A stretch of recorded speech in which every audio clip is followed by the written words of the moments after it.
નવરાત્રીના 8મા દિવસે પૂંજાતા સ્વરૂપ એટલે કે મહાગૌરી સ્વરૂપ. તેમનો શાંતિમય નિર્મળ શ્વેત રંગ ચાંદની સમાન છે. તેઓ શ્વેત વસ્ત્ર ધારણ કરે છે અને વાછરડા પર સવારી કરે છે. તેમના હાથમાં ત્રિશૂળ, ડમરૂ અને આશીર્વાદ મુદ્રા છે. તેમનું આ સ્વરૂપ શાંતિ, પવિત્રતા અને અખંડ ભક્તિનું પ્રતીક છે. એક કથા અનુસાર માતા પાર્વતીએ ભગવાન શિવને પતિ સ્વરૂપે પામવા માટે કઠોર તપ કર્યું.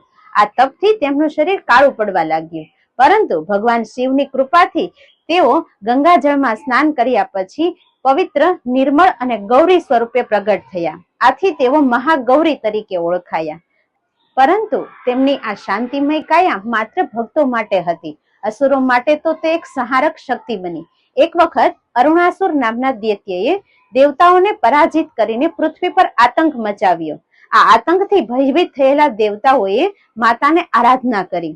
પોતાના ભક્તોને બચાવવા માટે માતા શાંતિમય મુખાકૃતિ સાથે પરંતુ અપરાજિત શક્તિ લઈને રણ મેદાનમાં ઉતરી. બંને વચ્ચે ભયાનક યુદ્ધ શરૂ થયું.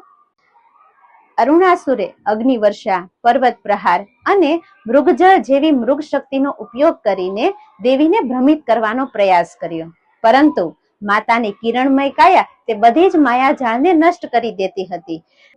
તેમની કાંતિથી અંધકાર દૂર થતો અને અસુરોની શક્તિ ઓછી થતી હતી. અરુણાસુરે દેવીને હરાવવા માટે એક વિશાળ પ્રચંડ સ્વરૂપ ધારણ કર્યું. પરંતુ દેવીના ત્રિશૂળના પ્રહારે તેમનું હૃદય ભેંકાયું અને અરુણાસુરનો વધ થયો.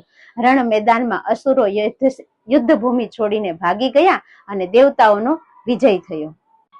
મહાગૌરી દેવીની આ કથા આપણને શીખવે છે કે શુદ્ધ હૃદય, સત્ય અને પવિત્રતા જ સૌથી મોટી શક્તિ છે.